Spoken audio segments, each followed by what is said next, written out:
Bom, o governo federal anunciou no dia 30 de maio o congelamento de 31 bilhões de reais em despesas do orçamento do Executivo para cumprir a meta fiscal zero de 2025. A medida ocorre diante da arrecadação abaixo da prevista. Para comentar o assunto e o impacto disso no nosso setor, a gente recebe um advogado tributarista e nosso colunista semanal, Leonardo Hösler, que está aqui do nosso lado. Leonardo, bem-vindo, obrigado por estar aqui com a gente. Eu estava aqui falando para a Carol, sábado eu estava lá de plantão no Jornal da Band, a gente fez ali um gráfico dessa coisa toda. Eu conversei com outro economista, o Veloso, que me disse o seguinte: o governo gasta muito em despesas previdenciárias, que aumentaram 60% nesses últimos 40 anos, e também programas sociais. Então, não sobra dinheiro para investir. Então, o que nós estamos vivendo? É um círculo ou um ciclo que não é virtuoso. Ele é, na verdade, vicioso, porque tudo que arrecada não dá. E a gente, imposto atrás de imposto. Como que a gente resolve isso? Hösler, bom dia, bem-vindo. Muito bom dia, Valtero, muito bom dia, Carol, a todos os nossos telespectadores, a nossa equipe. Realmente, né, talvez a solução para menos taxa seja taxar mais, né? E isso faz com que todas as incertezas elas apontem para o cenário fiscal brasileiro, né? E essa medida apresentada, né, sobre o pretexto de cumprimento da meta fiscal de resultado primário estabelecida, né, pelo arcabouço fiscal é, de fato, a justificativa para o governo ter esse congelamento, né? Mas tudo isso que você mencionou, Valtero, é o que de fato se acontece, né? O governo está gastando muito mais do que arrecada, né? E isso se constata de uma maneira inequívoca, né? Que por uma política fiscal desequilibrada que opta por sacrificar investimentos estruturantes e setores produtivos da economia pagam essa conta de ineficiência, né? Então, entre os principais alvos da tesoura aqui, conforme mencionado por você, e que traz grande preocupação, está o PAC, né, o Programa de Aceleração do Crescimento, que teve um corte de 7,6 bilhões. Né? Além disso, alguns outros ministérios fundamentais, execução das políticas públicas, estruturais e sociais, foram atingidos de forma expressiva. Né? Enquanto isso, né, a estrutura da administração pública federal ela permanece inflada, e esse é o grande problema.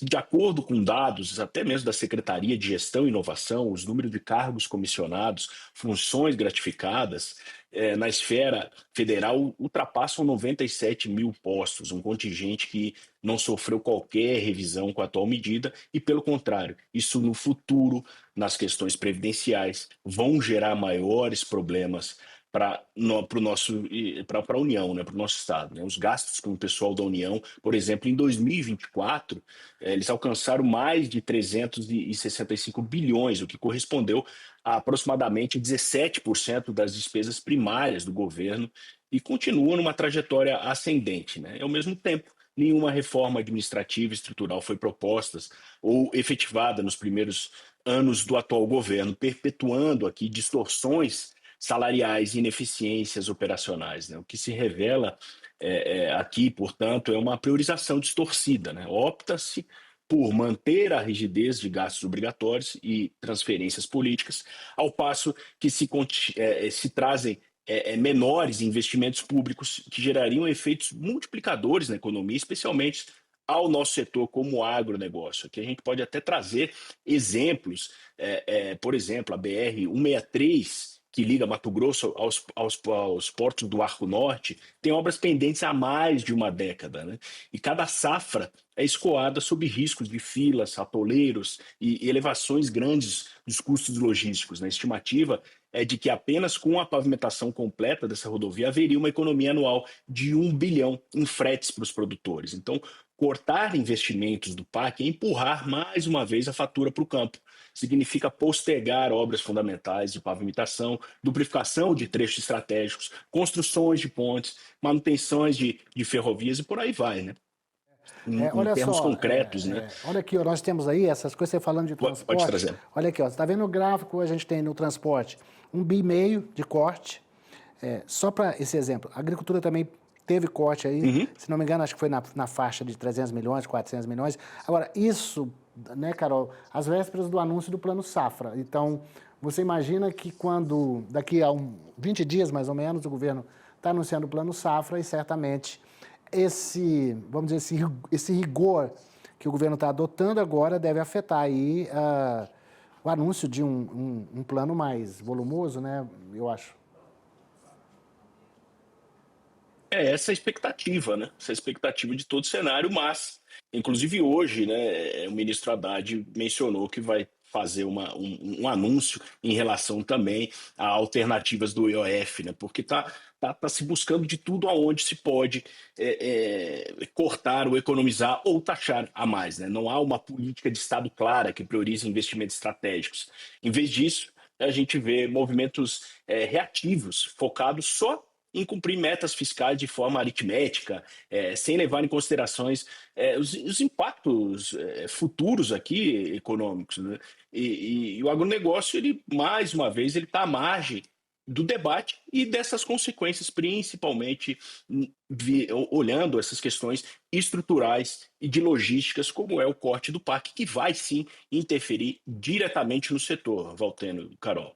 Ô Rosler, em relação ao orçamento do seguro rural, né? Ele pode ser afetado pelos cortes? Como que isso impacta a segurança financeira dos produtores diante a tantos eventos climáticos acontecendo, né? No ano passado, a gente viu o extremo aí, né? As chuvas, enchentes no Rio Grande do Sul, logo depois a estiagem mais para o final do ano em outros estados produtores. Carol, esse é o grande receio de todo o setor, né? Porque nós temos exemplos muito recentes do que está se acontecendo, do que aconteceu e de todas as consequências que trazem financeiramente para os produtores. Eu até estava vendo um vídeo antes de entrar aqui no ar do pessoal do agro do Rio Grande do Sul que está em paralisação, que está em greve por conta disso, né? Por conta do valor do crédito. É um setor que nós precisamos, por conta das questões climáticas, de incentivos. E não podemos sofrer aqui cortes por conta de cumprimento de metas fiscais a serem perseguidas sem inteligência, né?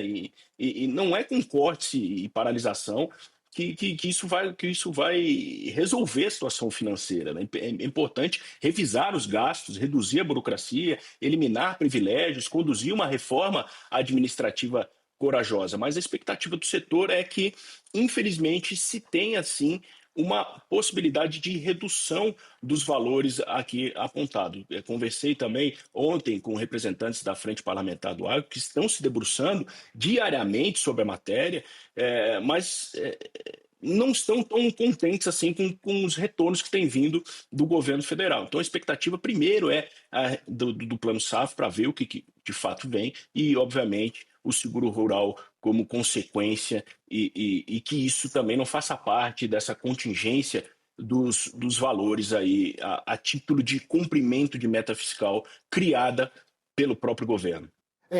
A gente tem muitos desafios. Vai vir aí esse anúncio do Plano Safra, tem eleição no ano que vem. Esse ano é o ano que deixa um pouco mais livre o governo para poder fazer investimento, gastar, porque no ano que vem tem limitação da lei eleitoral para aquilo que você gasta, mas a situação não é boa do ponto de vista fiscal.